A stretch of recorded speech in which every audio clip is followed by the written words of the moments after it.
दरवर्षीप्रमाणे यावर्षीही गावातल्या वाड्यात श्रावण पौर्णिमा साजरी होत होती. गावातल्या या वाड्याची ख्याती दूरवर पसरलेली होती. लोक म्हणायचे, वाडा रात्री जिवंत होतो. दर पौर्णिमेला कधी कधी वाड्यातून विचित्र आवाज येत. काही जणांच्या मते त्या वाड्यात लहान मुलीचा आत्मा आहे. संपूर्ण गाव 10 वाजता झोपायला जात असला तरी त्या दिवशी अमित, अजित आणि संदीप हे 3 मित्र वाड्यात जाण्याचा निर्णय घेतात. खरं तर वाड्यात गेलं तर रात्री काहीही विचित्र घडत नाही हे सिद्ध करण्यासाठीच त्यांनी हे ठरवलं. 3 मित्रांनी घरच्यांना सांगून संध्याकाळीच वाड्यात जाण्यासाठी तयारी सुरू केली. गावातल्या लोकांनी त्यांना खूप सावधगिरीचा इशारा दिला, पण त्या तिघांनी तो इशारा ऐकला नाही. वाड्यात पोहोचल्यावर तिघांनी वाड्याची फेरी मारायला सुरुवात केली. तिथं अंधार दाटलेला होता. गार वारा झोंबत होता. सगळं निर्जन वाटत होतं. थोड्या वेळाने त्यांनी वाड्याच्या हॉलमध्ये बसून जेवण केलं आणि गप्पा मारायला सुरुवात केली. त्यांना असं वाटलं की इथं येणं अगदीच सामान्य आहे. जेव्हापर्यंत संदीपला काहीतरी ऐकू आलं नाही, संदीपने अमितला हळूच कानात सांगितलं, तुला काहीतरी आवाज ऐकू येतोय का? अमित हसत म्हणाला, अरे काही नाही रे, तुझीच भीती तुलाच भासत आहे. पण संदीप तिथेच थांबला नाही. आवाज स्पष्ट होत गेला. तो आवाज लहान मुलीच्या हसण्याचा होता. आवाज आणखी जवळ येत होता. 3 मित्रांनी आवाजाचा स्रोत शोधायला सुरुवात केली. संदीपने अचानक खोली उघडली.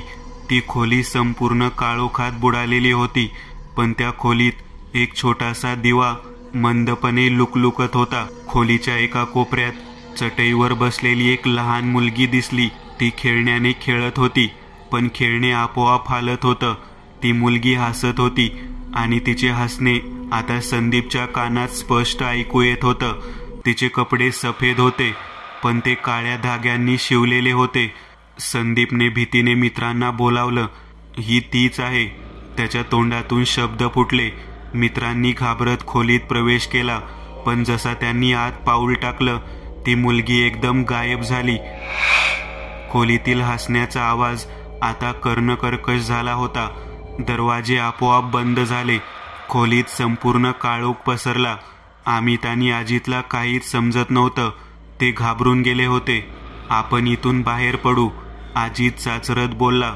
मात्र त्याचं नशीब आज उलट होतं. त्यांनी दरवाजा उघडण्याचा प्रयत्न केला, पण तो कडी बंद होता. एका क्षणी खोलीतल्या दिव्याची वात भक्कम पेटली आणि ती मुलगी पुन्हा दिसली. तिचे डोळे लाल झाल्याचे दिसले आणि ती भीषण पद्धतीने हसत होती. मुलगी हळूहळू उठली आणि तिचे पाय उलटे होते. आता तिघांनी ओरडायला सुरुवात केली. दरवाजे जोरात आपटू लागले. खोलीत थरारक आवाजांनी घेरलेलं वातावरण निर्माण झालं. त्यांना कळत नव्हतं काय करावं. अचानक खोलीतील खिडकी उघडली आणि एक मोठं झंझावात खोलीत घुसलं. झंझावाताने सगळे लाईट्स फोडले. ती मुलगी हळूहळू जवळ येऊ लागली. तिचं चेहऱ्यावरचं हसू आणखीनच विकृत होतं. जसा झंझावात शांत झाला, खोलीत अचानक शांतता पसरली.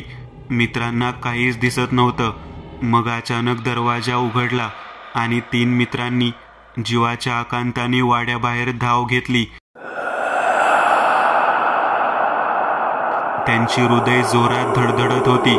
गावात पोहोचल्यानंतर त्यांनी गावकऱ्यांना सांगितलं, तेव्हा गावकरी फक्त म्हणाले, ती मुलगी पुन्हा जिवंत झाली आहे. ती मुलगी आजही त्या वाड्यात आहे. ज्या रात्री ती दिसते तिथून कोणीही परत येत नाही, असं लोकांचं म्हणणं आहे. त्या मुलीच्या हसण्याचा आवाज अजूनही ऐकू येतो. तिचे उलटे पाय प्रत्येकाला भयानक स्वप्न देतात. अशा रात्री वाड्याच्या दिशेने बघायलाही लोक घाबरतात, कारण त्या वाड्याचं रहस्य आजही उलगडलं गेलं नाही. पुढचा अनुभव. अंधारातली सावली. शहरातील एका नामांकित हॉस्पिटलमध्ये डॉक्टर अरविंद प्रमुख होते. हॉस्पिटलमध्ये अत्याधुनिक सुविधा उपलब्ध होत्या, पण या ICUचे एक रहस्य होते. बेड नंबर 10 या बेडवर येणारा प्रत्येक रुग्ण विचित्र अनुभव घेत असे. काहींना अनाकलनी आवाज ऐकू येत, तर काहींना अंधारात एक सावली दिसत असे. परंतु सर्वांमध्ये गोष्ट समान होती, भीती. एके दिवशी डॉक्टर अरविंदला रात्री एक कॉल आला. हॉस्पिटलच्या नर्सेसनी सांगितले की बेड नंबर 10 वरच्या नवीन पेशंट मृणालिनीताई भयंकर घाबरलेल्या आहेत. डॉक्टर अरविंद त्वरित हॉस्पिटलला गेले. त्यांना समजले की मृणालिनीताईंनी रात्री एक सावली पाहिली होती जी हळूहळू त्यांच्या जवळ येत होती.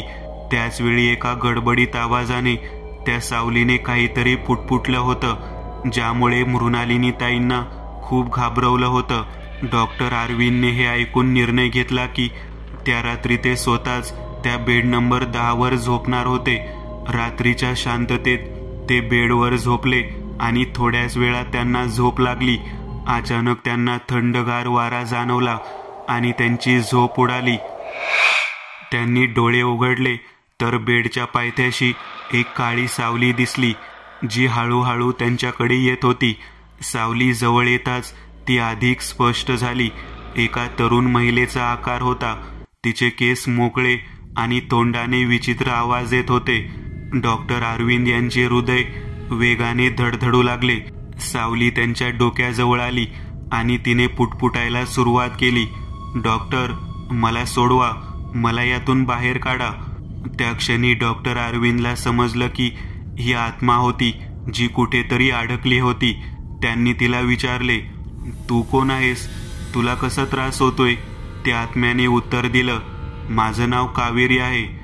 मी इथे उपचारासाठी आले होते, पण माझ्या उपचारांमध्ये चूक झाली आणि मी याच बेडवर मरण पावले. माझा आत्मा आता या ठिकाणी अडकला आहे. मी सुटू शकत नाही. डॉक्टर अरविंदने त्या आत्म्याला शांतपणे विचारले, कावेरी, तू कशासाठी इथे अडकली आहेस? तुला कसं मुक्त करता येईल? कावेरीने हळूहळू सांगितलं, माझ्या मृत्यूच्या वेळी मला न्याय मिळाला नाही. माझ्या मृत्यूची खरी कारणं समजली पाहिजेत. मी अनाथ होते म्हणून कोणाचंही लक्ष नाही. मी इथे अडकली आहे डॉक्टर. मला न्याय मिळवून द्या. मी मुक्त होईल. डॉक्टर अरविंदने तिच्या आत्म्याला वचन दिलं की ते तिच्या मृत्यूच्या कारणांचा शोध घेतील आणि तिला न्याय मिळवून देतील. दुसऱ्याच दिवशी डॉक्टर अरविंदने कावेरीच्या केसची चौकशी केली. तपासाअंती त्यांना समजलं की कावेरीच्या मृत्यूमागे एका डॉक्टरची चूक होती, ज्यामुळे ती मृत्युमुखी पडली होती.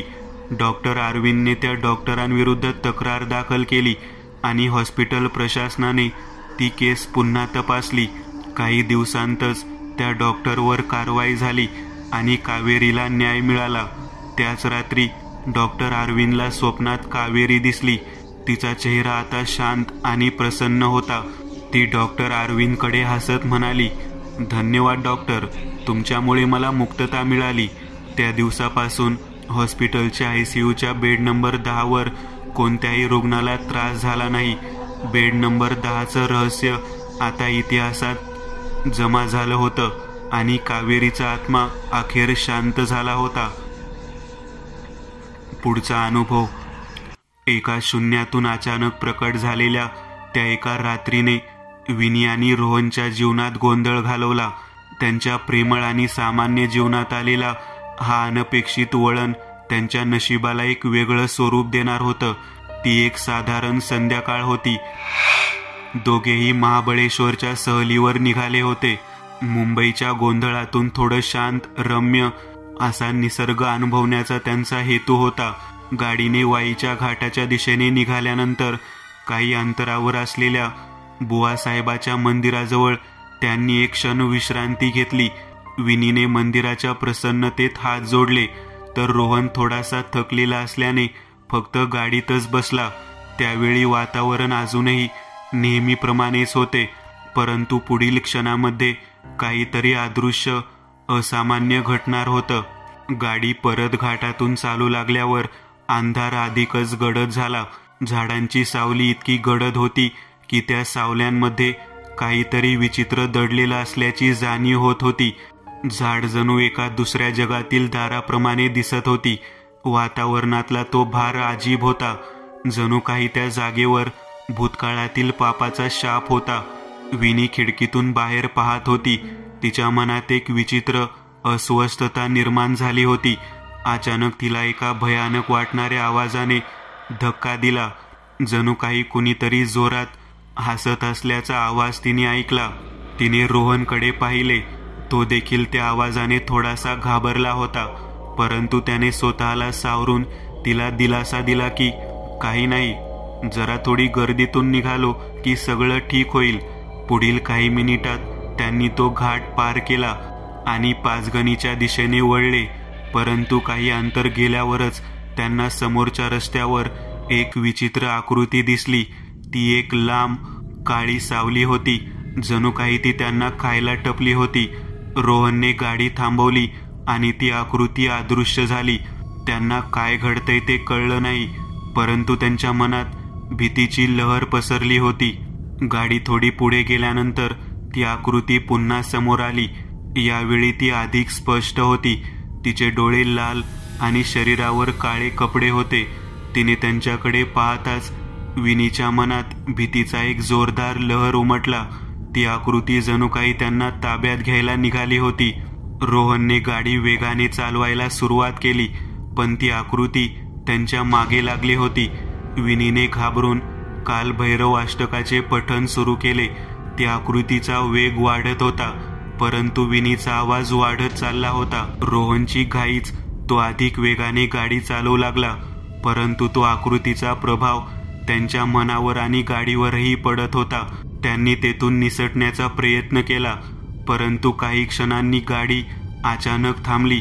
विनीला ती आकृती गाडीच्या खिडकीजवळ दिसली. तिचे लाल डोळे आणि काळे कपडे त्यांच्याकडे बघत होते. ती आकृती हळूहळू पुढे येत होती, जणू काही ती त्यांना वश करणार होती. विनीने रोहनकडे पाहिले. त्यांचे डोळे वेगळे होते. त्यांच्या डोळ्यात काहीतरी वेगळं दिसत होतं. त्यात भयंकर काहीतरी होतं. त्याचे तोंड अचानक कळकले. त्याने तिच्यावर ओरडून सांगितले, पर्स बाहेर फेक. तिने रोहनचा तो बदल पाहिला. त्यात काहीतरी अस्वाभाविक होतं. विनीने तात्काळ अंगारा पर्समधून काढला आणि त्या आकृतीकडे फेकला. ती आकृती एक क्षण थांबली, नंतर एका भयानक चित्कारासह तिथून अदृश्य झाली. रोहन बेशुद्ध पडला, पण ती आकृती नाहीशी झाली होती. विनीने गाडीला रिव्हर्स दिला आणि ती तिथून निघाली. आता विनीचं मनोबल वाढला होता. तिला खात्री होती की त्या अंगारामुळे त्यांना वाचवले होते. तिने गाडी वाईतील काशी विश्वेश्वराच्या मंदिराकडे नेली. मंदिराजवळ पोहोचल्यावर तिने गाडी थांबवली. पहाटे 3 वाजले होते. मंदिरातील भुपाळ्यांच्या आवाजाने त्या दोघांच्या मनावरचा भयानक प्रभाव दूर झाला. रोहन आता शुद्धीवर आला होता, पण त्याला काहीच आठवत नव्हते. विनीने त्याच्या हातात हात घेतला आणि त्याला सांगितले, आजची रात्र वाईतच काढूया. काशी विश्वेश्वराचीच इच्छा आहे. दोघेही धर्मशाळेकडे निघाले, जिथे त्यांच्या मनातील भीतीची सावली पुन्हा कधीच त्यांना त्रास देणार नव्हती. मंदिरातील घंटाच्या नादात आणि भुपाळ्यांच्या स्वरात त्या रात्रीचे भयावह अनुभव त्यांच्यासाठी एक दुरान्वयाने लक्षात राहणारा प्रसंग बनले. मंदिराच्या शांततेत त्यांनी एकमेकांच्या कुशीत समाधानाने झोप घेतली. पुढचा अनुभव. शहराच्या मध्यवर्ती भागात असलेल्या एका जुन्या वाड्यातील एका खोलीत मी नुकताच राहायला आलो होतो. हे घर खूप मोठे आणि जुनाट होते. वाड्याच्या आजूबाजूला मोठी झाडे होती, ज्यामुळे घराच्या आत प्रकाश कमीच येत असे. सकाळी थोडा उजेड पडत असे, पण सायंकाळी हा वाडा अधिकच भयानक वाटत असे. पहिल्याच दिवशी मला शेजारच्या माणसाने सांगितले होते की या वाड्यात कोणी फार काळ राहू शकत नाही, कारण काहीच महिन्यांपूर्वी तिथे राहणारा एक माणूस अचानक बेपत्ता झाला होता. माझ्या मनात एक विचित्र भावना दाटली, पण मी विचार केला, सगळे निरर्थक आहे. असल्या गोष्टींवर विश्वास ठेवायचा नाही. पण पहिल्याच रात्री मला काहीतरी विचित्र जाणवले. खोलीत झोपण्यासाठी मी सगळे दिवे बंद केले आणि गादीवर पडून गेला. घरभर नीरव शांतता पसरली होती. अचानक खिडकीबाहेर काहीतरी हालचाल जाणवली. मी त्याकडे दुर्लक्ष करून झोपण्याचा प्रयत्न केला, पण तेव्हा एक विचित्र आवाज ऐकू आला. तो आवाज जणू एखादी जुनी साखळी ओढल्यासारखा होता, जणू घराच्या भिंतीतून येत होता. मी उठून खिडकीजवळ जाऊन पाहिले. काहीच दिसत नव्हते, पण माझ्या पाठीवरून एक थंड वारा आला आणि अंगावर काटा आला. त्या वाऱ्याबरोबरच मला कोणीतरी मागून पाहत असल्याची भावना निर्माण झाली. मी हळूच मागे वळून पाहिले, पण तिथे कोणीच नव्हते. मी परत गादीवर जाऊन झोपलो, पण त्या रात्री मला झोप लागली नाही. डोक्यात काहीतरी विचित्र विचार येत होते. कदाचित या घरात काहीतरी चुकीचे घडत आहे असे वाटू लागले. दुसऱ्या दिवशी मी गावातल्या एका जुन्या माणसाशी बोललो. त्याने मला सांगितले की या वाड्यात पूर्वी एका स्त्रीने आत्महत्या केली होती आणि तिचा आत्मा आजही त्या घरात भटकत आहे. त्याने मला अजून सावध राहायला सांगितले. मी त्याच्यावर विश्वास ठेवला नाही, पण त्या रात्री काहीतरी भयंकर घडणार याची जाणीव मनात होती. रात्रीची वेळ झाली. मी झोपण्याचा प्रयत्न करत होतो, तेव्हाच दरवाजावर एक हलकासा आवाज आला. जणू कोणी दरवाजाला स्पर्श करत होते. मी न घाबरता दरवाजाजवळ जाऊन पाहिले. तिथे एक काळी सावली उभी होती. तिचा चेहरा अस्पष्ट होता, पण तिच्या डोळ्यात एक विचित्र लालसर चमक होती. त्या सावलीने हळूच माझ्याकडे पाहिले आणि ती अचानक अदृश्य झाली. माझ्या मनात प्रचंड भीती पसरली. मी तडक झोपण्याच्या खोलीत जाऊन दरवाजा बंद केला, पण तेव्हा मला जाणवले की ती सावली माझ्या खोलीतही होती. तिने माझ्या कानाजवळ येऊन कुजबूज केली, हे घर सोडून जा, नाहीतर तुझी अवस्था हिच्यासारखी होईल. मी जागच्या जागी गोठलो होतो. ती सावली हळूहळू माझ्या दिशेने येत होती. मी कसाबसा धाडस करून दरवाजा उघडला आणि तिथून बाहेर पळालो. मला श्वास लागला होता आणि मी न थांबता गावाबाहेरच्या एका छोट्याशा हॉटेलमध्ये शरण घेतले. दुसऱ्या दिवशी मी पुन्हा त्या वाड्यात जाण्याची हिंमत केली नाही. मी त्वरित माझं सामान जमवलं आणि त्या वाड्यातून कायमचं बाहेर पडलो. काही दिवसांनी मी ऐकलं की ती जागा पुन्हा रिकामी आहे. कोणीही तिथे राहायला तयार नव्हते. आजही त्या काळ्या सावलीची आठवण आली की माझ्या अंगावर काटा येतो. ती सावली माझ्या डोक्यात अजूनही कोरली गेली आहे. पुढचा अनुभव. नुकताच 10वीचा निकाल लागला होता. मी, माझा मित्र सुनील आणि राज तिघेही एकत्र बसून कॅन्टीनमध्ये काय करावं याचा विचार करत होतो. 12वीच्या परीक्षेनंतर सगळ्यांना सुट्टीचं वेध लागलेलं असतं आणि आम्हालाही तसंच झालं होतं. सुनीलचं सुचलं, चला महाबळेश्वरला जाऊ. गोवा जावं असं तर सगळ्यांचं मन होतं, पण गोवा न परवडणारं, न मिळणारी घरची परवानगी, म्हणून महाबळेश्वरच ठरलं. गर्दी टाळण्यासाठी बुधवारी निघायचं ठरलं, कारण त्या दिवशी गर्दी कमी असते आणि आम्हालाही घरच्यांची विचारणा टाळता येईल. मी आईला सांगितलं की मी मित्राच्या घरी अभ्यासाला जातोय. सगळी तयारी झाल्यावर रात्रीच्या गाडीतून जायचं ठरलं. मी दादरला चढणार होतो आणि सुनील आणि राज वाशीला. मोबाईल नव्हते, त्यामुळे टायमिंग आणि स्टेशन यांचं व्यवस्थित ठरवणं महत्त्वाचं होतं. रात्री 10:30ची गाडी आली आणि मी गाडीत चढलो. तिकीट काढून सीट पकडली, पण वाशीला गाडी थांबल्यावर माझे मित्र दिसलेच नाहीत. गाडी सुटली आणि मी एकटा पडलो. प्लॅनमध्ये काहीतरी गोंधळ झाला होता आणि माझी एकाकी यात्रा सुरू झाली. थोडं धास्तावल्यासारखं वाटलं, पण जे झालं ते झालं. सकाळी 6च्या सुमारास महाबळेश्वरला पोहोचलो. महाबळेश्वरच्या एसटी डेपोत सर्व सोय करायला सुरुवात केली. सकाळी 11ला महाबळेश्वर दर्शनाची गाडी होती, पण 5 तास करायचं काय? मग प्रतापगड दर्शनाचा पर्याय निवडला. तिकडे तासभरात पोहोचलो आणि इतिहासात पाहिलेलं प्रतापगडाचा किल्ला डोळ्यासमोर उभा होता. इतिहासाच्या पुस्तकात वाचलेल्या सगळ्या गोष्टी प्रत्यक्ष पाहताना वेळ कसा गेला कळलंच नाही. पण गाडी येताना 4 वाजले आणि आभाळ भरून आलं. पावसाच्या सरींनी सगळं ओलं चिंब केलं. गाडी मात्र पुन्हा सुरू झाली नाही. शेवटी दुसऱ्या एसटीत जागा मिळाली आणि महाबळेश्वरला पोहोचायला रात्रीचे 8 वाजले. महाबळेश्वरच्या शहरात लाईट गेली होती. संपूर्ण डेपो रिकामं झालं. फक्त मी आणि कंट्रोलरच्या केबिनमध्ये एक कर्मचारी उरलो. तो कर्मचारी सांगू लागला की मुंबईला जाणारी गाडी रात्री 1 दिवस आड असते आणि त्या रात्री गाडी नव्हती. त्यामुळे मला तिथेच थांबणं भाग होतं. पैसे होते, पण हॉटेलमध्ये रूम घेणं शक्य नव्हतं. पाऊस थांबल्यावर मी बाजारपेठेत निघालो, पण सगळं बंद झालं होतं. चालता चालता एक मोडकळीला आलेलं घर दिसलं आणि मी तिथं वळचणीला थांबलो. घराच्या दरवाजातून एक वृद्ध स्त्री बाहेर आली. मी तिला जेवणाची विचारणा केली. ती हसली आणि घरातल्या काळोखातून वावरत होती. आत ये, ती म्हणाली. तिच्या आवाजात काहीतरी विचित्र होतं. मी आत डोकावलं, पण काळोखात काहीच दिसलं नाही. ती अचानक म्हणाली, बाहेरच थांब, आणि माझ्या अंगावर एक घोंगडं फेकलं. मी ते अंथरून बसलो आणि तिने मला ताट दिलं. वरण भात, वांग्याची भाजी आणि 4 पोळ्या. सकाळपासून काही खाल्लं नव्हतं, त्यामुळे मी आधाशासारखा जेवणावर तुटून पडलो. जेवण इतकं स्वादिष्ट होतं की मला वाटलं असं काहीतरी पहिल्यांदाच खातोय. जेवण झाल्यावर मी 20 रुपये ताटात ठेवले आणि झोपी गेलो. सकाळी जाग आली तेव्हा मला काहीतरी चुकल्यासारखं वाटलं. रात्रीच्या तुलनेत घराची अवस्था फारच भयानक दिसत होती. दरवाजाला कुलूप होतं आणि माझ्या अंगाखाली घेतलेलं घोंगडं गायब झालं होतं. मनातल्या मनात घाबरलो. डेपोवर परतलो आणि सगळं आटोपून मुंबईला परतलो. दुसऱ्या दिवशी सॅकमधलं सामान काढून आईला धुवायला दिलं.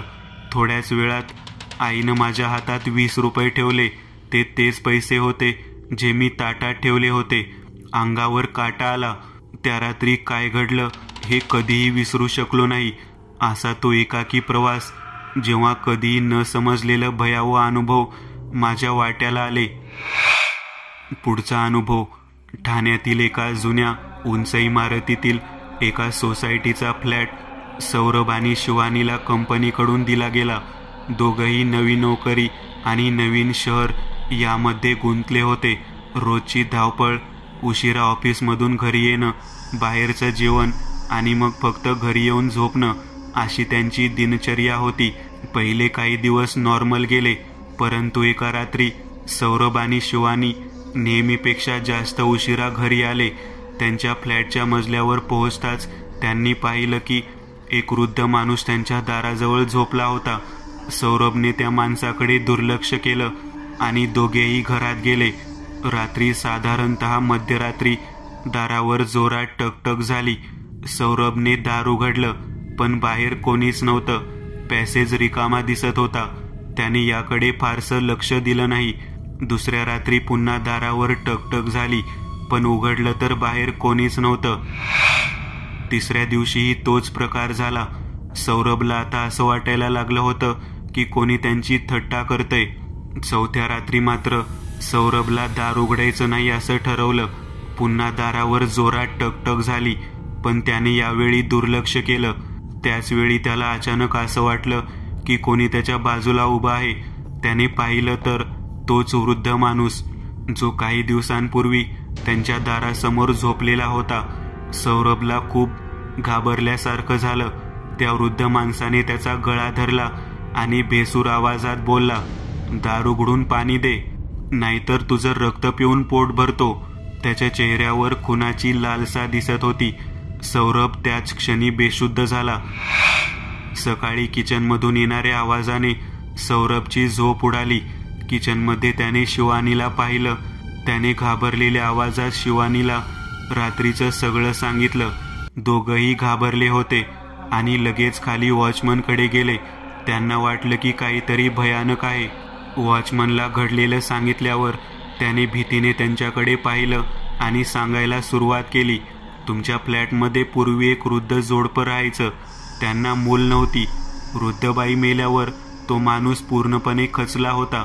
त्याला जेवणासाठी बाई येत असे, पण जेव्हा ती बाई सुट्टीवर गेली तेव्हा त्या 4 दिवसात कोणी हाल हवाला पाहायला आलं नाही. शेवटी ती बाई परत आल्यावर तिने दार वाजवलं, पण कोणी उघडलं नाही. तिला विचित्र वास जाणवला आणि पोलिसांना बोलावलं. दार उघडलं तेव्हा तो वृद्ध माणूस पंख्याला टांगलेला सापडला. त्या दिवशी त्याने आत्महत्या केली होती. हे ऐकून सौरभ आणि शिवानीची भीती आणखी वाढली. त्यांना कळलं की रात्री घडणाऱ्या गोष्टींचा संबंध त्या आत्महत्येशी आहे. फ्लॅटमध्ये त्या वृद्ध माणसाचं असंतुष्ट आत्मा भटकत होती. त्यामुळे त्या फ्लॅटमध्ये कधीच कोणी राहू शकलं नाही. दिवाळीचा सण नुकताच संपला होता. गावाशेजारी असलेले प्रत्येक घर दिव्यांनी उजळले होते, पण घराबाहेर एक जुनं उद्ध्वस्त झालेलं घर मात्र काळोखात हरवलेलं होतं. ते घर जवळजवळ 50 वर्षांपासून ओसाड होतं. आणि गावकऱ्यांनी तिथे कधीच पाय ठेवला नव्हता. त्यांच्यात एक आख्यायिका प्रसिद्ध होती की त्या घरात एक भयावह आत्मा वास करतो. विष्णू, जो शहरातून नुकताच गावी परत आला होता, त्याला या घराविषयी नेहमीच कुतूहल होतं. तो गावकऱ्यांच्या भीतीवर हसत म्हणायचा, असल्या गोष्टी निव्वळ मनाचे खेळ असतात. अशा गोष्टींवर विश्वास ठेवणं म्हणजे मूर्खपणाच. गावकऱ्यांनी त्याला त्या घरापासून दूर राहण्याचा सल्ला दिला, पण त्याच्या मनात त्या घराची ओढ दिवसेंदिवस वाढत होती. शेवटी एका रात्री त्याने ठरवलं की तो त्या घरात जाऊन सत्याचा शोध घेईल. रात्रीचा 1 वाजला होता आणि संपूर्ण गाव शांततेत बुडालं होतं. आकाश ढगाळ झालं होतं आणि वारा जोरात वाहू लागला होता. विष्णूने टॉर्च आणि काही माचीसच्या काड्या घेतल्या आणि त्या जुन्या घराच्या दिशेने निघाला. त्याचा मित्र मनोज त्याला सोबत येण्याची विनंती करत होता, पण विष्णूने त्याला धुडकावलं. घाबरतोस का? मी एकटाच जातो आणि तुला उद्या सगळं सांगतो, असं म्हणून तो त्या घराच्या दिशेने चालू लागला. जसा तो घराजवळ पोहोचला तसा हवेचा जोर वाढू लागला आणि घराची जुनी झाडं जोरात हालू लागली. त्या घराचं प्रवेशद्वार मोठ्या आवाजात कर्णकर्कशपणे उघडलं. विष्णूने टॉर्चचा प्रकाश आत फिरवला आणि तो पाऊल ठेवून घरात शिरला. घरात एक भयानक शांतता होती. घराच्या भिंतीवर जाळ्या आणि धूळ साचली होती.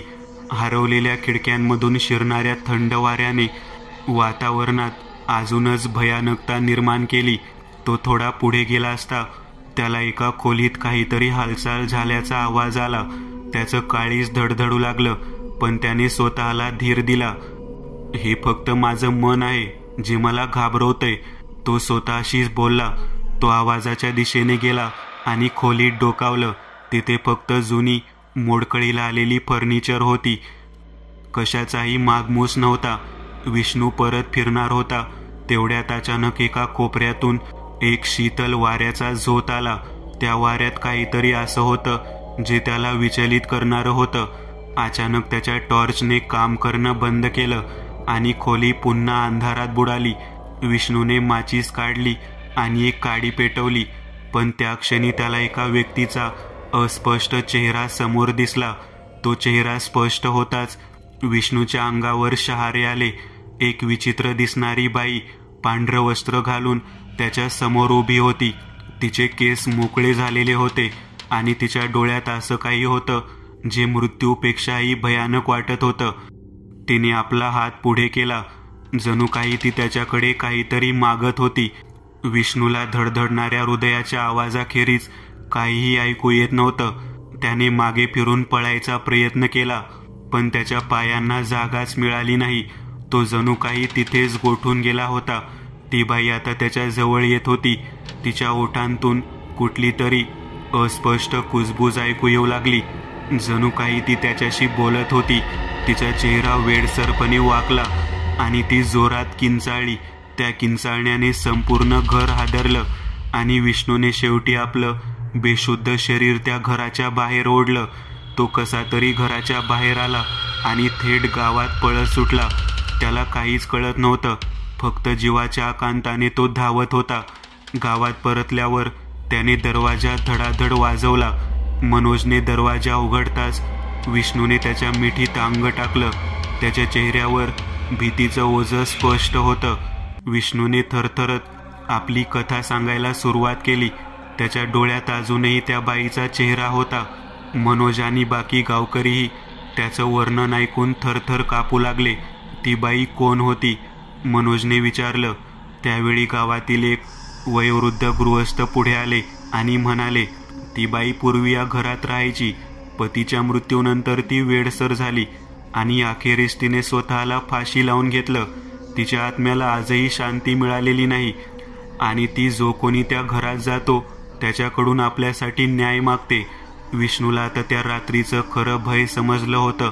तो या घटनेनंतर कधीही त्या घराजवळ फिरकला नाही आणि गावातील लोकही त्याच्या अनुभवावर शिकून त्या घराला कायमचं टाळू लागले.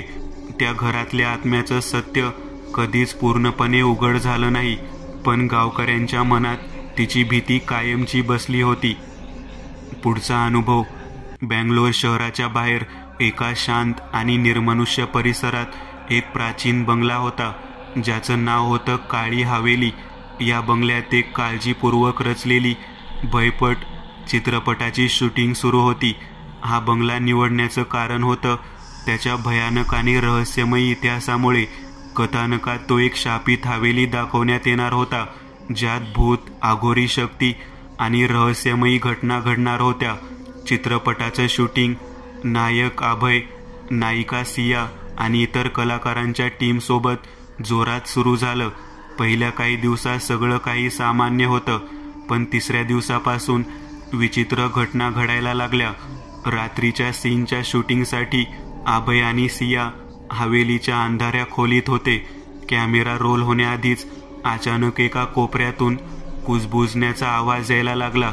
सुरुवातीला सगळ्यांनी हे हवा किंवा आवाजांचा भ्रम समजलं, पण जसजसं शूटिंग चालू राहिलं तसतसे आवाज वाढायला लागले. पहिला विचित्र अनुभव अभयला आला. त्याने एकदा आपलं हेडफोन कानाला लावलं तेव्हा त्याला अगदी स्पष्ट आवाज ऐकू आला. तू इथे का आलास? अभयने पटकन हेडफोन काढले, पण त्याला खोलीत फक्त साऊंड इंजिनियर आणि दिग्दर्शक होते. त्यांनी कोणीच काही बोललं नव्हतं. या घटनेनंतर अभय सतत अस्वस्थ राहायला लागला. त्याला असं वाटत होतं की कुणीतरी त्याच्यावर नजर ठेवते. दुसऱ्या दिवशी सिया तिच्या मेकअप रूममध्ये तयार होत असताना आरशात तिला स्वतःचा चेहरा अगदी विकृत आणि भयानक दिसला. घाबरून तिने दार उघडून ओरडायला सुरुवात केली, पण बाहेर कोणीच नव्हतं. तिने जेव्हा पुन्हा आरशाकडे पाहिलं तेव्हा सगळं सामान्य होतं, पण तिचं मन विचलित झालं होतं. ती दिग्दर्शकांकडे जाऊन हे सांगणार होती.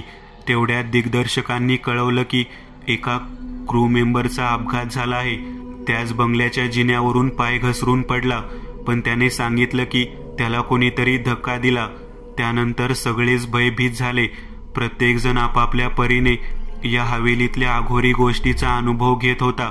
साऊंड इंजिनियरला आवाज रेकॉर्ड करताना विचित्र बडबड ऐकू यायची, तर कॅमेरामॅनला व्हिज्युअल्समध्ये अंधाऱ्या कोपऱ्यात कोणीतरी उभा असल्यासारखं दिसायचं. चित्रपटाच्या शेवटच्या दिवशी क्लायमॅक्स सीन शूट करताना अचानक लाईट्स बंद पडल्या. सगळीकडे अंधार झाला. कलाकार आणि क्रू मेंबर घाबरले, पण काही सेकंदातच लाईट्स परत आल्या. पण जेव्हा कॅमेऱ्यात सीन चेक केला तेव्हा त्यांना दिसलं की सीनमध्ये सियाच्या मागे एक काळ्या साडीमध्ये स्त्री उभी होती, ज्याचा चेहरा अस्पष्ट होता. पण भयानक गोष्ट म्हणजे त्या स्त्रीला सेटवर कोणीच पाहिलं नव्हतं. ती कोण होती हे कळलं नाही. त्या रात्रीनंतर सगळ्यांनी शूटिंग लवकरात लवकर पूर्ण करून हवेली सोडण्याचा निर्णय घेतला. नंतर बँगलोरमध्ये परत आल्यावर दिग्दर्शकाने या बंगल्याबद्दलची माहिती काढायला सुरुवात केली. तेव्हा त्याला समजलं की त्या हवेलीत एका स्त्रीचा काही वर्षांपूर्वी अनैसर्गिक मृत्यू झाला होता आणि ती स्त्री अजूनही त्या हवेलीमध्ये आपलं अस्तित्व जिवंत ठेवत होती.